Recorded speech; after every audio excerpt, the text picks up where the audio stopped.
इसलिए 1946 में जो भूल आपने की, आपके लोगों ने और खासतौर से सरदार पटेल ने तो 1948 3 जनवरी 1948 को चिल्ला चिल्ला के बताया। मेरे गुजरात के दोस्तों, पूरे देश भर के युवाओं, आपने वो स्पीच आज मौजूद है।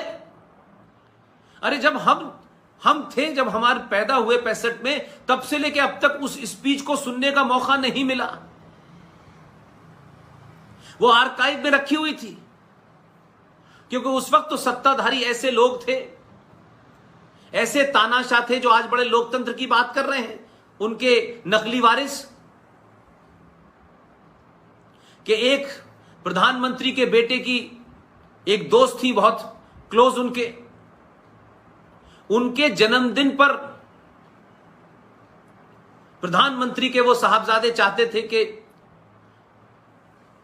भारतीय फिल्म इंडस्ट्री का एक बहुत प्रबल, बहुत खूबसूरत आवाज का मालिक किशोर कुमार आए और उनकी जो दोस्त हैं उसकी बर्थडे में गाना गाए। लेकिन किशोर कुमार ने कहा, मैं कोई पार्टी और शादियों में गाने वाला गवैया नहीं हूं। उसने मना कर दिया। तो गुस्से में प्रधानमंत्री के पुत्र थे भाई, सुपर प्रधानमंत्री थे, ऑल इंडिया रेडियो से किशोर कुमार के गाने न बजे, इस पे बैन लगवा दिया। लेकिन आज आप खुशनसीब हैं, अपनी ताकत को समझिए, अपने आसपास का जो आज माहौल है, अपने आप को महसूस कीजिए कि आज आप कितने सुरक्षित हैं। आज आपको अपनी बात कहने से कोई नहीं रोक सकता है। आज आपके पास बात कहने के लिए अगर अखबार जगह नहीं देता है, टेलीविजन आपको नहीं बुलाता है, तब भी मेरे और आपके बीच में आज संवाद हो रहा है। हजारों लोग सुन रहे हैं, युवा सुन रहे हैं। इसके बाद ये कहां कहां जाएगा वो भी सुनेंगे, लेकिन संपर्क है, आमने सामने हम लोग बात कर पा रहे हैं। मैं जो चीजों को सही समझता हूं, जिनके पास तर्क है, लॉजिक है, संवैधानिक चीजें हैं, उनको मैं आपके सामने रखता हूं। तो आप मेरी बात सुन पा रहे हैं कि नहीं सुन पा रहे हैं? इसीलिए जब आप कोई बात कहेंगे तो मैं सुन पाऊंगा। तो ये जो इस समय संचार क्रांति हुई है, इसका पूरा फायदा उठाइए और सवाल पूछिए कि 1946 में जो चुनाव हुआ था, जो हैदराबाद वाला, जो रामपुर वाला, जो आसाम वाला, और अब तो इतने हो गए हैं कि कोई बचे ही नहीं है, जो 30-35 करोड़ चिल्ला चिल्ला कर आपसे कहते हैं कि भारत के मुसलमानों ने अपनी मर्जी से यह देश चुना था, हम तो इस देश के साथ थे, हम तो पाकिस्तान नहीं गए, हमने जिना की बात तो नहीं मानी। उनको आईना दिखाइए, उनको उनके मुंह पे पुती हुई कालिक दिखाइए, और वो कालिक आपको अपने हाथ से पोतने की जरूरत नहीं है। जो मैं आपको तथ्य दे रहा हूं, अगर आपको मेरे दिए हुए तथ्यों पे भी अगर कोई शक है तो आप जाएं, किताबें पढ़ें, गूगल पे जाएं, 1946 के इलेक्शन के रिजल्ट को देखें और फिर उसका विश्लेषण करें। और जो मक्कार आपको कहते हैं कि हम 1946 में हमने भारत को चुना, अब हम यहां से नहीं जाएंगे, हम उनको भेज भी नहीं रहे हैं, तुम बेहया हो, तुम झूठे हो और गद्दार हो, और तुम्हारे पूर्वज बहुत बड़े गद्दार थे। मैं बताता हूं, मैं किन तथ्यों पे कह रहा हूं। 1946 में चुनाव हुआ तो उस समय कांग्रेस और मुस्लिम लीग के बीच में चुनाव हुआ। ये 1946 का चुनाव है, याद रखिएगा डेट। और उस वक्त भारत की जो केंद्रीय असेंबली थी, जिसे आज आप लोकसभा कहते हैं, उसकी 102 सीटें थी, जिसमें 30 सीटें मुसलमानों के लिए रिजर्व थी। और इसी तरीके से भारत में जो राज्य असेंबली थी उसमें अलग अलग था, हर एक की अलग अलग गिनती थी। उन सारी राज्य की असेंबलीज की सीट को अगर हम मिला दें तो वो कुल मिलाकर के 1585 थी।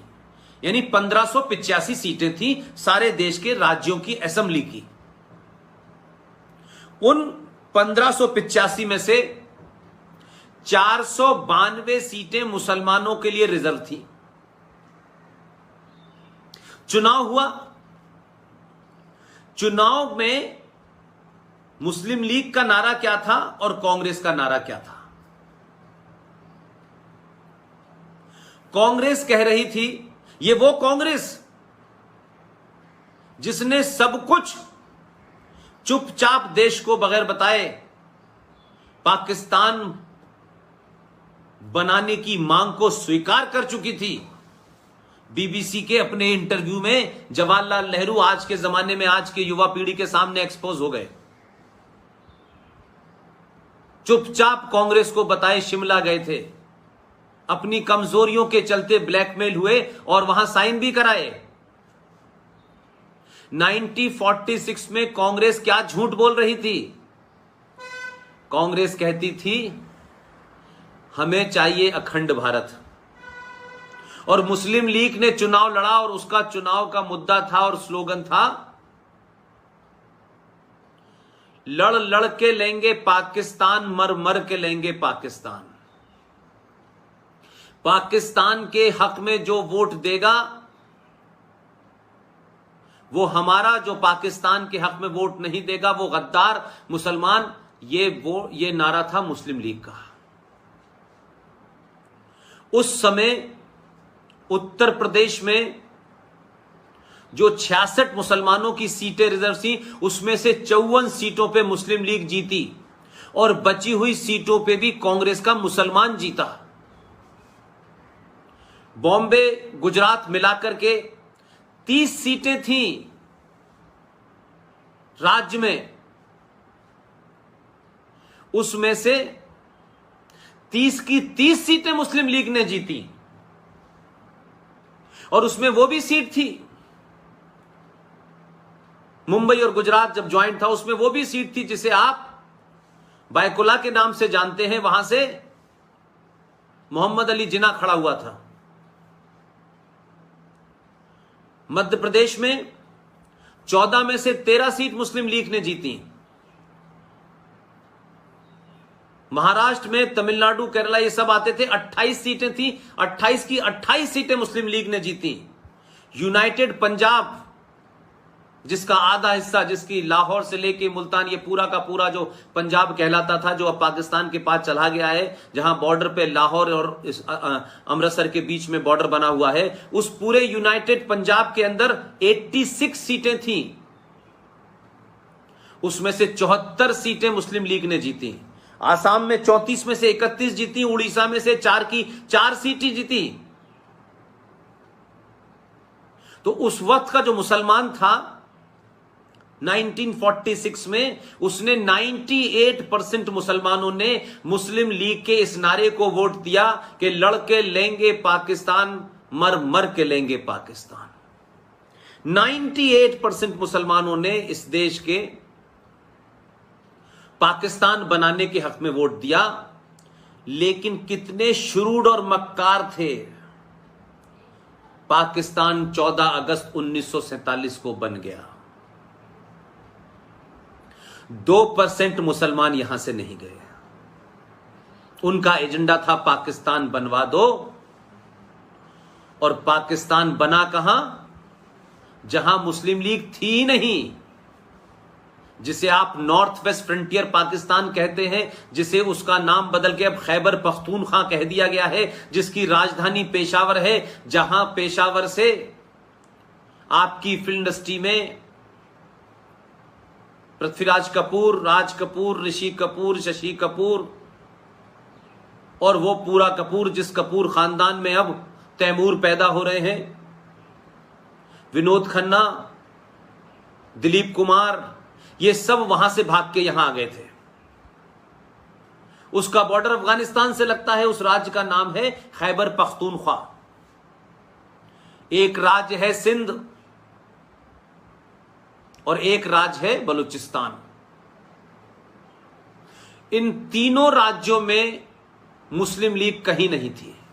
इन तीनों राज्यों ने कभी मुस्लिम लीग के पाकिस्तान बनाने का समर्थन ही नहीं किया। यूपी, बिहार और इधर नॉर्थ इंडिया के मुसलमान और ये मक्कार जो है गोल टोपी लगाता है, छोटे भाई का पजामा बड़े भाई का पजामा पहन करके, कुर्ता पहन करके जो घूमता है हैदराबाद में, जो